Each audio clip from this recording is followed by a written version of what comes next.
That's right. I have a real close look. Look at this table. All the time that I took. Mm-hmm. All right, we're gonna take this one outside for a second. Uh, Damn it, Scott. Why didn't you just say, man?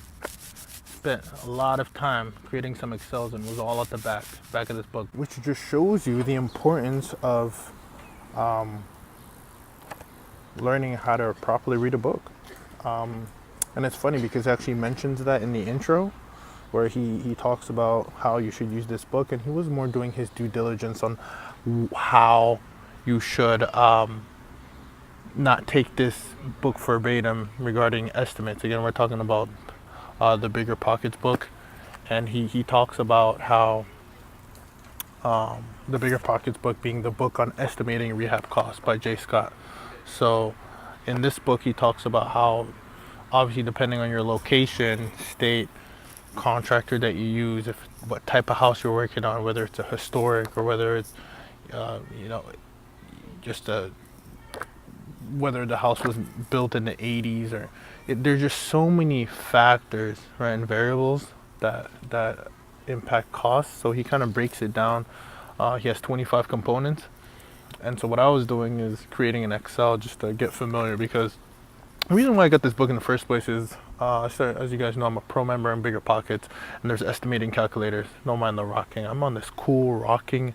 Talk about innovation. This bench rocks. Like what a rocking chair bench. We're here in Cambridge, by the way. A nice little runway. They have Davis Square is right up there, and then Porter and Harvard. So, anyways, besides the rocking, basically, so what he's saying is there's costs are gonna vary based on where you're working on, what contractors you're working in, etc. So I'm sorry. So get back to my point. On Bigger Pockets, there's a estimation calculator for rehabs. And what I found where I got stomped is I saw when Brandon goes through it. Brandon from good Beardy Brandon, goes through his estimates. He runs through the numbers and he knows what he's doing. He'll be like, oh yeah, for the renovation of the kitchen, I'll put 2 grand.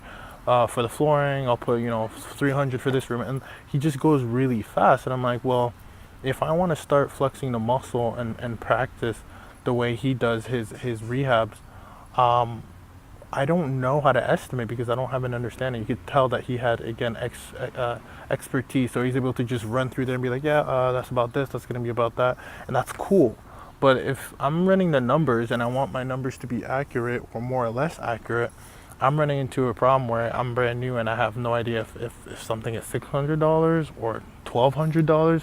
And so if I'm putting that, whatever you put into the calculator, that's going to dictate, yes, the calculator is there, but if you're inputting the wrong values, you're gonna have wrong estimates. So, which is I think a thing that uh, he mentions. He subtly said, if you don't know anything about estimates, get the book on estimating rehab costs by Jay Scott, and it's by the Bigger Pockets team. And so I went and did that just because, if you find like you don't know what the next step is, then there's probably something that you don't know.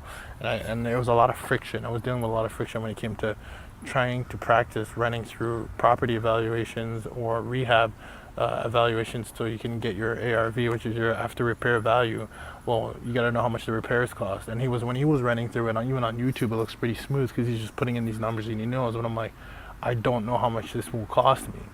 So this brings us back full circle. So now I have this book, and I read the intro, and it says, here's how you should use this book. Here's how you shouldn't take it verbatim. And then here I am. I'm creating an Excel document, and as I'm reading it, just to get more or less of a baseline and knowing, taking things with a grain of salt, knowing that this cost may vary depending on what state, what area you're working on, what type of house you're working on, etc. So I'm creating an Excel and that document just to flex the muscle. And then he has this entire thing at the end where he puts it all together, which just shows you that I think good old Brandon from Bigger Pockets said this is, if it was about the information, if it was about knowing the information, we'd all be, billionaires with six packs. But it's a little bit more than that. It's, how to take the next steps and how to learn, even how to read books. I think Tai Lopez talks about that. I'm a huge Tai Lopez fan because how to read a book a day. You can check out his TED talk, but we're taught to read from end to end, cover to cover, originally in school. That's even when we learn. There's sometimes there's skimming methods and all that, but this book really, and maybe this would have been, again, this is maybe just my feedback, how to use this book. If you're brand new, this is how I just made the conclusion. And again, I'm not done the book, I'm halfway through. But when I was going through the Excel doing that, well, I'm going to be going through a lot of numbers that I'm not necessarily going to remember. That's why I was creating the Excel. That way I have something to reference to. But now that the table is in here, what you might do if you want to start evaluating right away, and this is what I'm going to do, this might help you. So this is part of the real estate experiment, just trying to testing things that might work for me and with my lifestyle and the way I learn.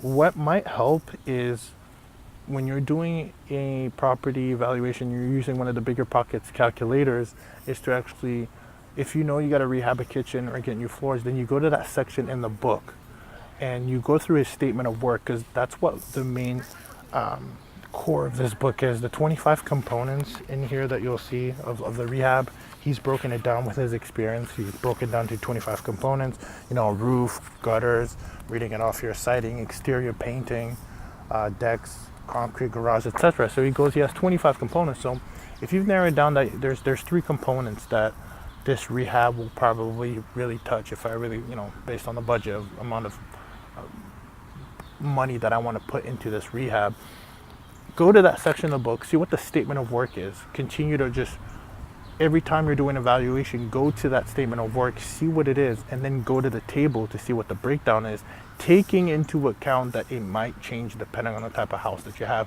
I think that is a really good way to learn. That's how you would really put it together, as opposed to trying to read this book end to end. Even if I did capture it in the Excel document, how much am I really retaining? So treat that like a resource. Hey, there's a kitchen. Let me go into the kitchen, see what the statement of work would be for the kitchen, then check the cost table, right? The price per square foot, etc. The how he would charge. Would it be up front? Would it be half? Would it be a percentage? How long would the work take, right? Usually he'll tell you 2 days, 2 weeks. I think there'll be a really, really good resource along the way to keep and refer to, and not necessarily read it like an end-to-end book. And he doesn't necessarily say that because, again, that's specifically for depending on how you want to use this book. Maybe you want to get a grand scheme ballpark of idea and you read it end to end, that's fine. But if you're using it to run numbers, for me, again, I always say for me, for my experiment, what I'm going through right now, I think it'd be a very, very helpful way to use this book for learning purposes and active learning, right? So that's the conclusion for this. This is the book on estimating rehab costs by Jay Scott from Bigger Pockets. Their calculators are there. You can use them on the site as well. I feel like I'm giving them a promo. Can you guys give me some a little affiliate link or something? But no, it's good. Obviously, I'm just sharing the tools that I've been using, and I think that is a good approach. So just to recap, use the book. There's 25 components of rehab in there. Use the Bigger Pockets calculator when you see a property you want to evaluate to calculate its potential rehab costs. Go to the statement of work based on figure out where the components are that you want to rehab. Go to the calculator, input the numbers in, see if what the after repair value will be, etc. And refer to the statement of work for each component. It'll tell you what it is you need to do, what the procedure is, what it would really look like, right? Your statement of work is usually what you're giving to a contractor. This is what I expect out of this, right? SOW. I mean, a lot of companies use that. So that's pretty much in a nutshell. So again, quick recap. 25 components. If you're looking at a property, there's 25 components there. Refer to them. Identify which components it is. Then look at the statement of work. See the amount of procedures it'll take to actually get the work done. Then see the costs associated with it. Take them with a grain of salt based on your region, and do an estimate. Again, this is an estimate, right? the margin error of like 5% or so, and then put it into the bigger pockets calculator. There's wholesale calculator, there's flip, rehab, all that. Put the rehab numbers in there, and then you can get a better feel of what it means to run the numbers more or less accurately without just throwing them in there. Because again, there's a knowledge component to this, and this is what this book provides. As opposed to reading it end to end, use it as a good reference, or maybe read it end to end and then use it as a reference, whatever helps. But anyways, that's just part of the experiment, and here we are, man. It's a Sunday. Sunday is numbers day. Sunday's crunch day. So that's what we're doing right now. So until the very next time, let's build. This is another page in the real estate experiment. Let's get it. Let's build.